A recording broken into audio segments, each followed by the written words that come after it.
Alright, so this is the review for 1.8. For the first part 1, we want to solve absolute value inequalities. So when we are solving, step 1 is to isolate the absolute value.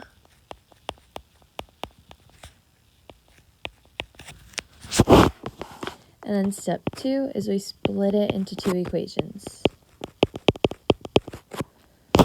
So isolate the absolute value. We want to get the absolute value all by itself. So we have to move everything else to the other side. So for 1, first thing I want to do is subtract 7.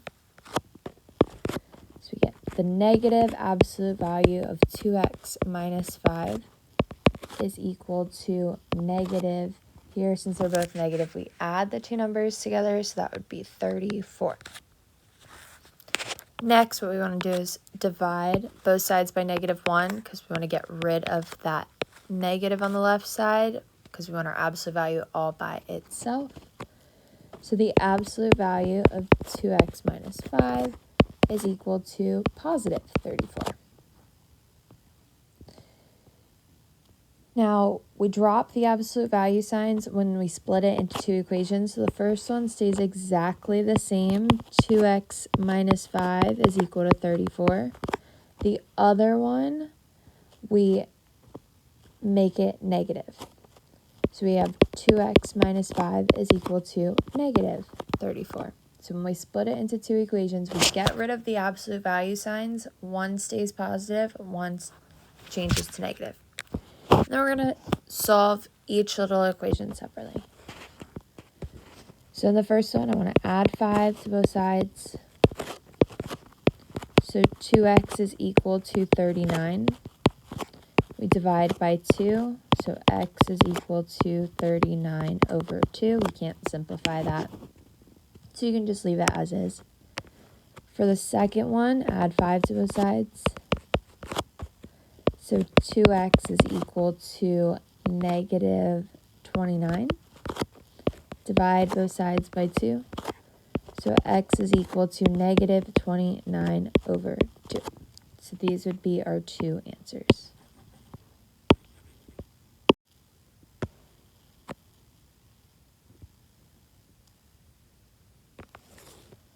All right, let's do number 2. So we're going to divide both sides by 2 because we want to isolate the absolute value. So we have the absolute value of 5x minus 1 is equal to 2. Now that our absolute value is all by itself, we can split it into 2 equations. So 5x minus 1 is equal to 2, and 5x minus 1 is equal to negative 2. So we're going to solve each equation separately.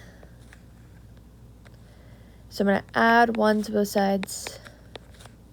So 5x is equal to 3. Divide by 5. So x is equal to 3 over 5. Same thing with our second equation. We're going to add 1 to both sides.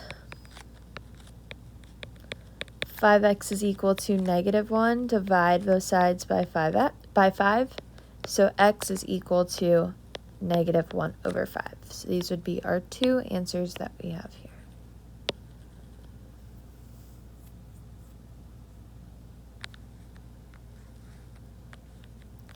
Number 3, isolate the absolute value. So I'm going to add 5 to move it to the other side. The absolute value of 3x plus 4 is equal to 8. We get rid of our absolute value signs and split it into 2 equations. So 3x plus 4 is equal to 8, and 3x plus 4 is equal to negative 8. We're going to solve each one separately. So the first one, I'm going to subtract 4. 3x is equal to 4, and divide by 3. So x is equal to 4 over 3. Do the same thing with the second one, subtract 4. So 3x is equal to negative 12. Divide both sides by 3. So x is equal to negative 4.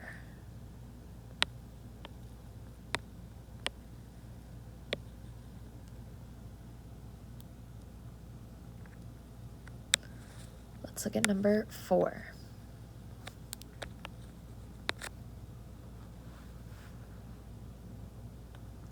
So first thing we want to do is add 6 to both sides. Remember, when you have two things going on, so here some people will want to get rid of that negative 1/5 first, but when you're solving for x in an equation, you have to do PEMDAS backwards. So we have to add the 6 first. Just like in the last one, when we were solving for x, we want to subtract the 4 to move it to the other side before we divide by 3. So we want to add the 6 to move it to the other side before we deal with the multiplication part here. So we get negative 1/5 times the absolute value of x minus 16 is equal to 2. Now, we can divide both sides by negative 1/5, or we can multiply by the reciprocal of it. So I'm going to multiply both sides by negative 5. So we just flip the 1/5 to be 5/1, which is just 5. So it cancels out here. That just turns into positive 1. So we have the absolute value of x minus 16 is equal to, we're multiplying by negative 5. So negative 10. Now, every absolute value equation, we have to be careful once we split it. For this one, we need to think about it for a second. We have the absolute value of x minus 16. We know that the absolute value always changes the number to be a positive number. So will our absolute value ever equal negative 10? No, absolute value always makes it positive. So this is going to be some positive number, which will never be equal to negative 10. So here we have no solution.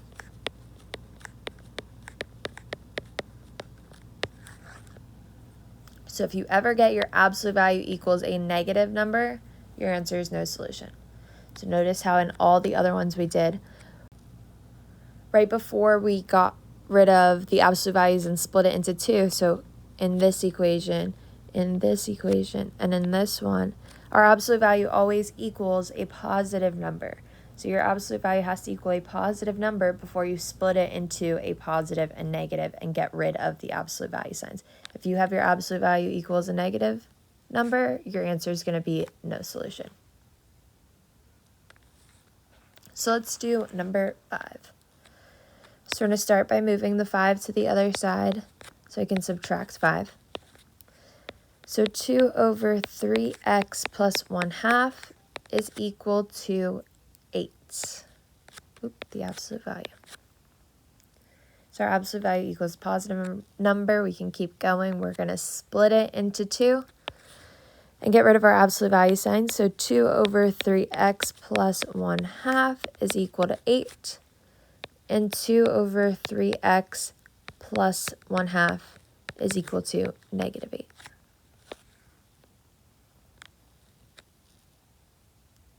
We're going to solve each equation. So first thing I want to do is subtract 1/2 and move it to the other side.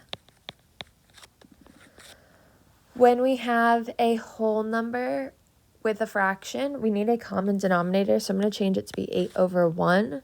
And we need to make the denominator 2, so we can change it to be 16/2. And 16 minus 1 would be 15/2. That's equal to 2/3x. Now we can divide by 2/3 on both sides or multiply by the reciprocal, which is the same thing as keep, change, flip when you divide both sides by 2/3. So I'm going to multiply by 3/2. So that cancels out. We get x is equal to here, when we multiply our fractions together, let me rewrite that so we can line it up. We multiply straight across when we multiply fractions.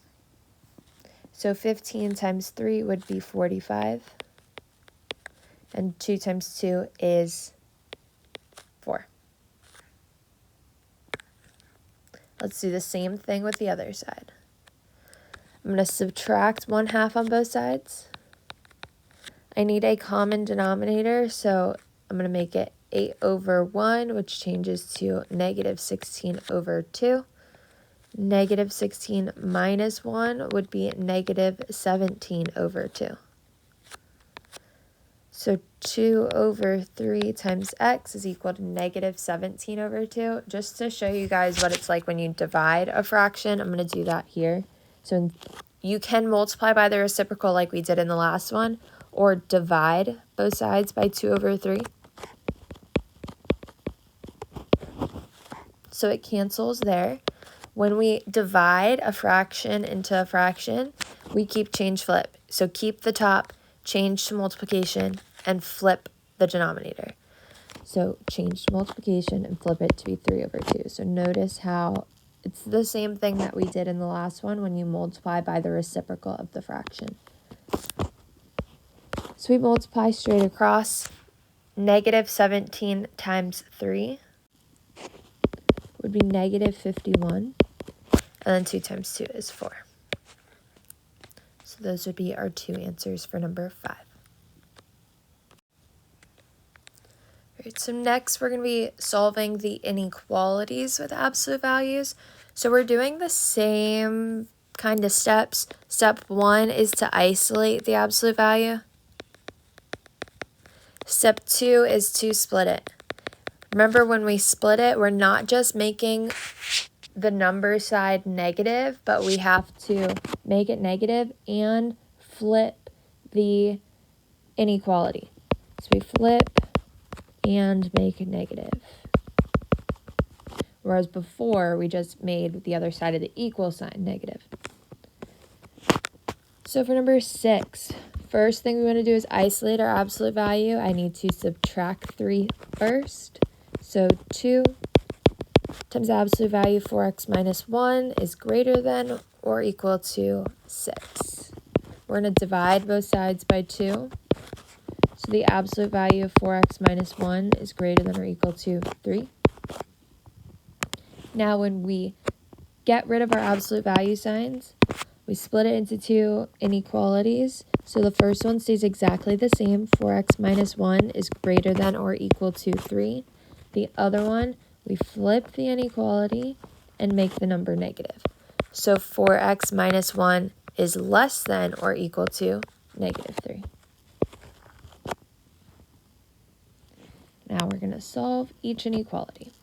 So I'm going to add 1 to both sides. 4x is greater than or equal to 4. Divide both sides by 4. X is greater than or equal to 1. Do the same thing on the other side. We're going to add 1 to both sides. 4x is less than or equal to -2. Divide both sides by 4. So x is less than or equal to -1/2. So let's put those on our number line. Because on the quiz, you're going to have to solve, graph, and write the interval notation. So we always start with the smaller number, which is -1/2. The other one is 1. And then we have a less than or equal to sign, or greater than or equal to and less than or equal to. So these would be closed circles.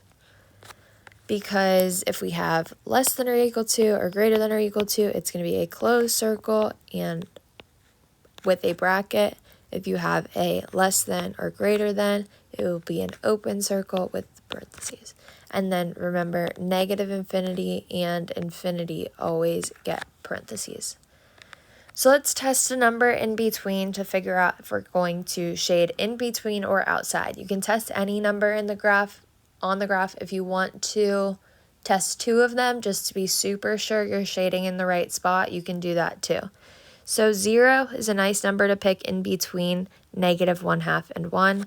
So I'm going to plug in 0 into my original equation and test it to see if it works. So I have 2 times the absolute value of 4 times 0 minus 1 plus 3 is greater than or equal to 9. You could also plug it into this equation, but just to make sure, just in case we made any mistakes all the way up to this point, I would just plug it into the original. So sometimes you might have accidentally flipped the sign, made some error up to here. So just to test, to be super sure, just plug it into the original equation. So we're plugging it into here. So we're going to solve the left side here. So we have 2 times the absolute value. 4 times 0 is 0. Minus 1 would be negative 1. The absolute value of negative 1 turns it to positive 1. And 2 times positive 1 would just be 2. So 2 plus 3 is greater than or equal to 9. So 5 is greater than or equal to 9. This is not true. So that means I'm going to be shading where 0 is not, so on the outside parts. So we shade on the outside because it does not work in the middle. Now for our interval notation, since we have 2 parts to our graph, we're going to have 2 parts to our interval notation. Our graph points to the left, which goes to negative infinity, so we start with parentheses negative infinity. If we go along our graph now stops at negative 1/2, so negative 1/2 is where we stop. We get a bracket there because it is a closed circle. Now we have a gap to our graph, and our graph starts back up at this point, which is 1. So we have a gap. We put a U, starts back up at 1, and then it goes this direction towards infinity. So our graph goes from 1 to infinity. So this would be our interval notation and your graph. And then also our 2 inequalities there. When you have 2 parts to a graph, you leave your inequalities separate as 2 inequalities.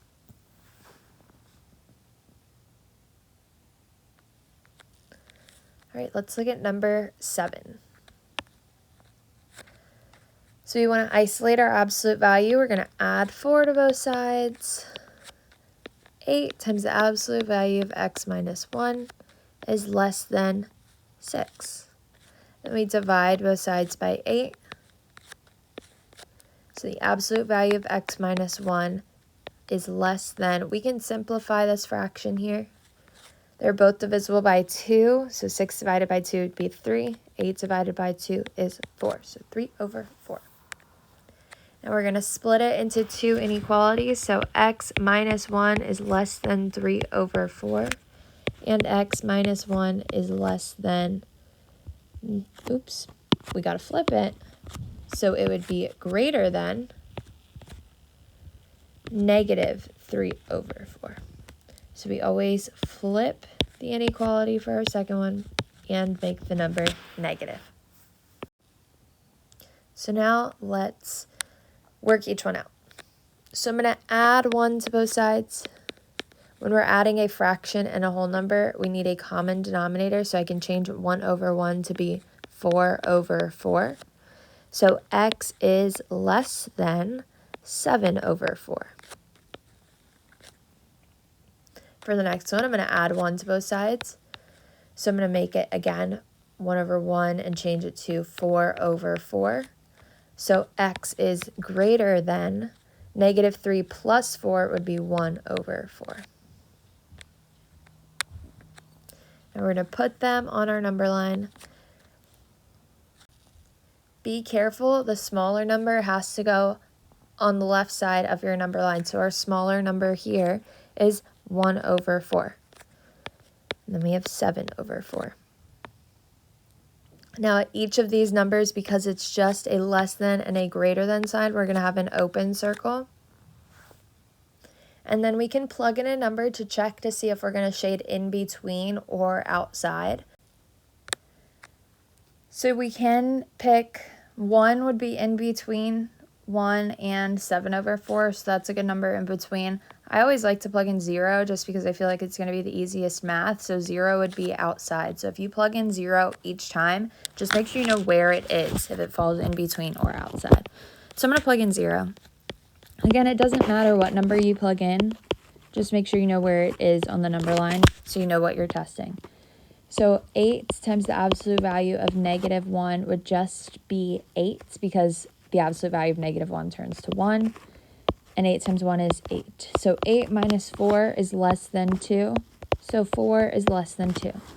This is not true. So I'm not shading where 0 is, which means I'm going to shade in between. So when we shade in between, we can put our two inequalities as one inequality. So I start with the smaller number. 1/4 is less than x, which is less than 7/4. And then for my interval notation, it's going to be written similarly. We have parentheses 1/4 because it is an open circle. And then our graph goes to 7/4 and ends there. So this would be our graph, our inequality, and the interval notation. All right, next let's look at number 8.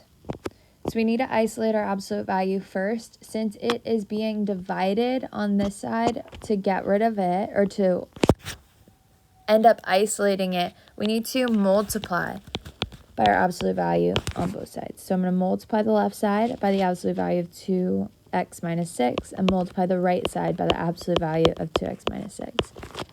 So on the left side of our equation, it cancels out with what's being divided on the bottom. So we just have 10 on the left side is less than or equal to 5 times the absolute value of 2x minus 6.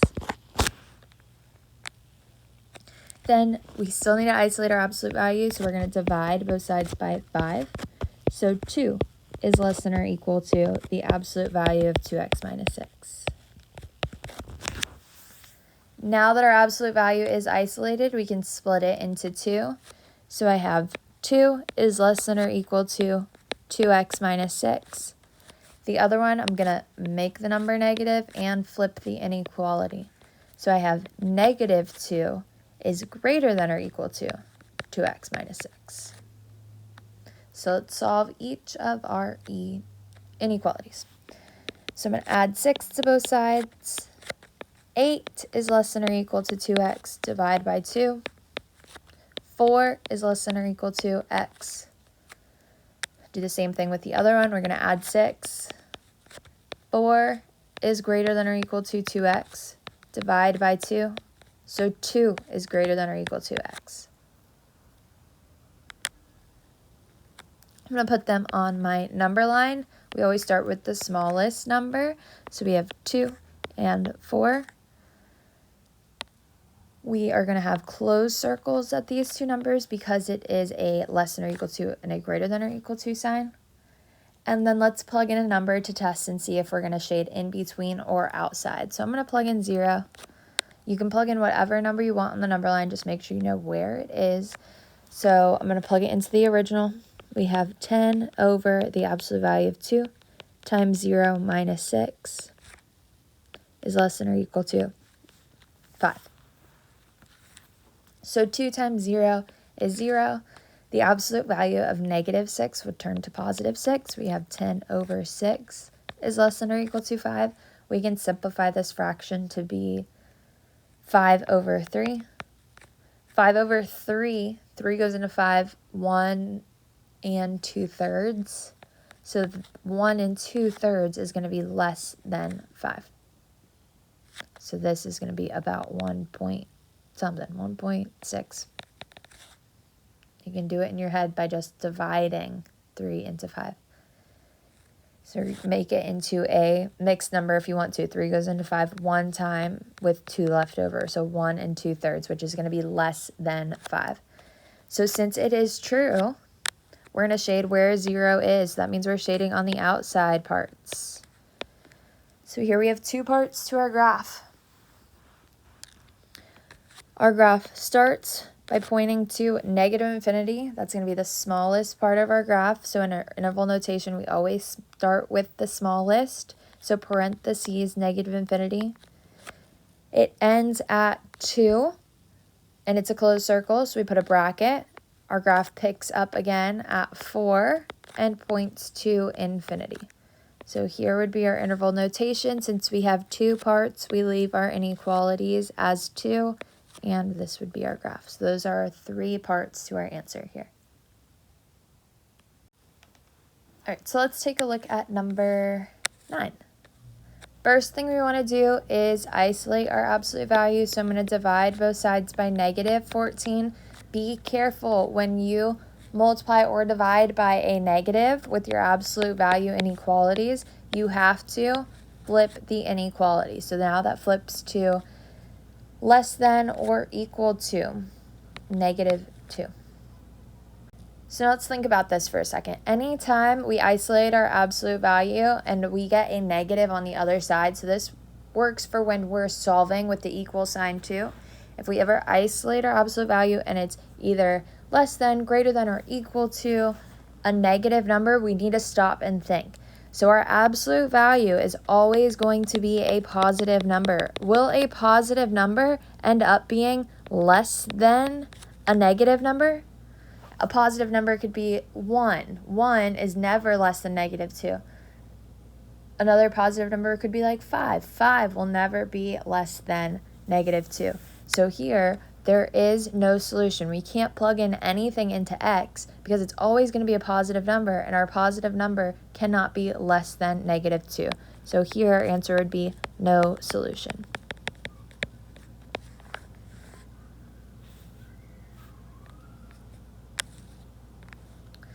And for number 10, first thing we want to do is isolate our absolute value. I'm going to multiply by our reciprocal, so multiply by 3 over 2. Again, you can divide, and then you'll end up keep change flipping, and it's the same thing as multiplying by the reciprocal. So it cancels out here our absolute value of 4x plus 8. Because we're multiplying by a negative number, we have to flip the inequality. So it now changes to be greater than negative 3 over 2. Now again, because it's greater than a negative number, let's think about it for a second. Our absolute value always makes this a positive number. So our positive number, is it always going to be greater than a negative number? Yes. Whether our positive number is really small, like 1 will be greater than negative 3 over 2. Or if our absolute value is really, or if our positive number is really big, like 100 is always going to be greater than negative 3 over 2. So this is always true, which would be infinitely many solutions, or all real solutions, which we would write as negative infinity to infinity. So this is the interval notation as all real solutions.